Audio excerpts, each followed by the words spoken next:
Yo everybody, it's Lawrence Ervits here with the Ervits assessment. So we're going to go over UFC Fight Night Smith versus Rakic, and we'll go into UFC Fight Night OVEREEM versus SAKAI.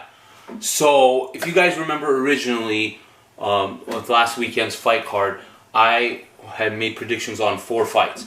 Well, only 3 happened because I'll give you guys what really happened. So Nkea versus Kutaliba again got canceled because Kutaliba again tested positive for COVID. So that fight got scrapped after I made this video. They need to just push that fight for maybe a month or 2 because let him get, cleared from COVID so that they can actually make this fight happen.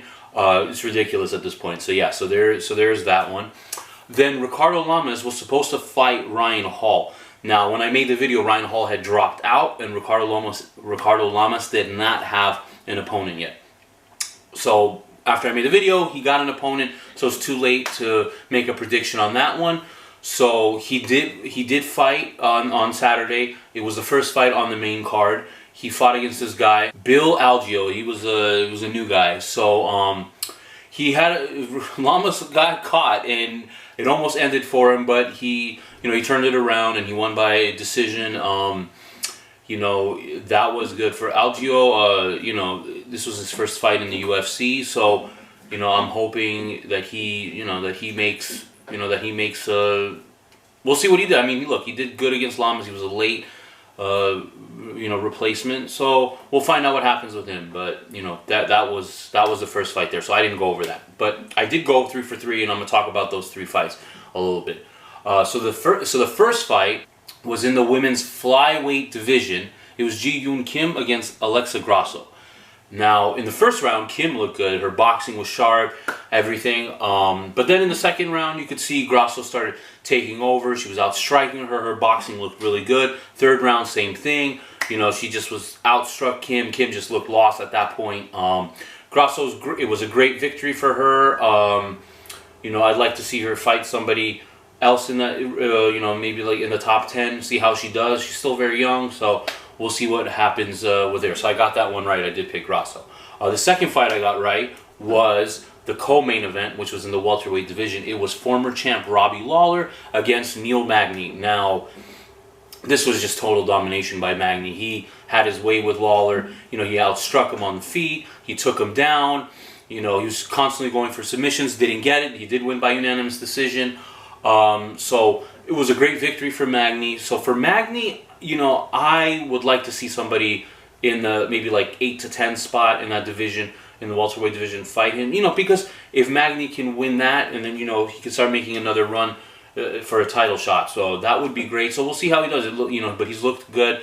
For Lawler, he's 38 years old. He's had a string of losses now. If he doesn't want to retire, which is what I would recommend, because when I heard an interview with him, it sounded like his speech was slurring, and that's kind of scary there. But I'm not here to tell a fighter when not to retire, when they should. It's their livelihood, not mine. But I think he should. If not, he should have fun fights with guys that are like in the same age bracket as him, because it is not good to fight these young guys like Magny. I mean, he's still younger by a few years. And guys that are in that division trying to come up, it's just not a good idea. I do not want to see Lawler with brain damage.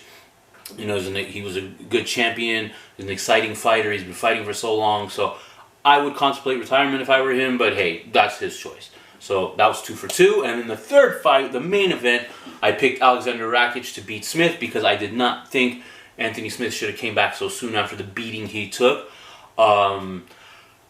So he did lose this fight. He went to decision. Rakic really, to me, could have ended this if he would have kept the fight standing.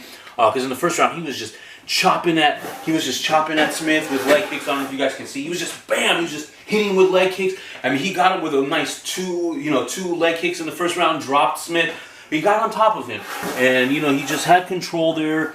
Some decent ground and pound, though nothing really like tremendous from the top. Smith couldn't do anything on the ground. I know he was trying to, go for a submission. Rakic wouldn't let him. Basically, all 3 rounds that would happen. Rakic on the top would, outstrike him. It would go to the floor, and Smith had no answers at all. In a way, it was kind of disappointing because you saw how dominant Rakic was on the feet standing. I really wish he would have just kept it standing and finished Smith. I think it would have made it, maybe it would have gave him a greater chance, because Dana White does like to see guys who make statement victories to get the next title shot. I don't think so, just because I think the fight's going to be in a few weeks. There's a heavyweight tilt. Thiago Santos versus Glover Teixeira. I think that person should get the title shot. Whoever wins between Reyes and Blachowicz, Jan. Okay, so that's going to be. We'll talk about those fights later on in the month. But for Rakic, this was a great victory. Again, to me, I think he's one win away from a title shot. He could either fight. I think you technically don't want to put a winner versus a loser, but he could fight maybe the loser of Santos and Teixeira, or in the title fight between Reyes and Blachowicz. He could fight the loser of that, and if he wins that fight, then give him the next title shot after that. So for Rakic, like I said, it was a good victory. He just completely shut out Anthony Smith. For Anthony Smith, I hear there's talks that he might move back down to middleweight. I think he should take a lot of time off. I mean, like I said, he got beat up really badly 4 months ago. Though he didn't take a lot of damage here, he just didn't do anything at all. So if I were him, I'd like to see him take some time off and go for there. So if you guys were betting, hopefully you guys listened to my picks and you went 3 for 3. You made some money off that. All right. So there's 2 fights I'm gonna be going over in the next event. There's a 4-fight main card. Again, I'm not too familiar with the other fighters there, so I don't want to make picks. You're like, what the hell, Lawrence? Why did you steer me that way? I don't want to hear anything. No, I'm just kidding. But so we're gonna go over those fights right now. So the first fight will be in the women's bantamweight division. It's gonna be number 15, Sijara Eubanks versus newcomer. Well, she's not newcomer, but youngster Karol Rosa. So Eubanks, she's coming off of a victory in her last fight. It was a decision win against Sarah Moras. Now, prior to that, she had lost to Beth Correa in a decision. I don't. I'm not picking Eubanks here. Let me say, I'm gonna pick Rosa, who's coming off a victory. She's won her first 2 fights in the UFC. She's looked good doing it. She's only 25. So I think, this is a good test for her, because if she does win this fight, it'll put a number next to her name in the top 15, and then, just work her way up. But I do pick Karol Rosa to win this fight, probably by decision. I don't know if she'll finish Eubanks. Eubanks is kind of tough, but I think she'll win by decision. So that's the first fight there. The second fight, which is going to be the main event, so that was the co-main event, will be heavyweights in the heavyweight division. Yeah, the big boys. It will be number 6, Alistair Overeem against number 9, Augusto Sakai. So that's going to be a good heavyweight tilt. Sakai is a youngster, so he's going. Overeem is a vet in the sport. This will be good. Overeem, he's definitely, he was just a striking guy, but now he's good on the ground. Now he's got good takedown defense. So this is going to be a good test for him to see if this is good for Sakai, because Sakai is young, and for him this will be a good fight to see. Hey, can I take it to that next level? And even though Overeem's older, he's still very tough. He's a durable guy. He's got a little chinny lately, so he has been susceptible to knockouts. But I think this is a good test for Sakai. I'm actually gonna take Augusto Sakai in here. He actually might win by knockout. I wouldn't be surprised. I mean, he's got power. Like I said, Overeem has been rocked. So I think it's, like I said, it's a good litmus test for Sakai, but I think Sakai will pull it off. I think he'll win, and then I think he'll move up in the top to number 6. That will be a good ranking for him, because then, like I said, with the heavyweight division, being like it's kind of a little bit opened up now, because you have Rosenstrike there. You can fight the winner of Blaze versus Lewis. So there's going to be a lot of options if Sakai wins this fight. For Overeem, if he wins, again, he could, pull off a couple more victories and see, hey, can he make another run at the title? But again, like I said, even though he's looked good and he really hasn't shown his age that much, I do pick Sakai to win this fight.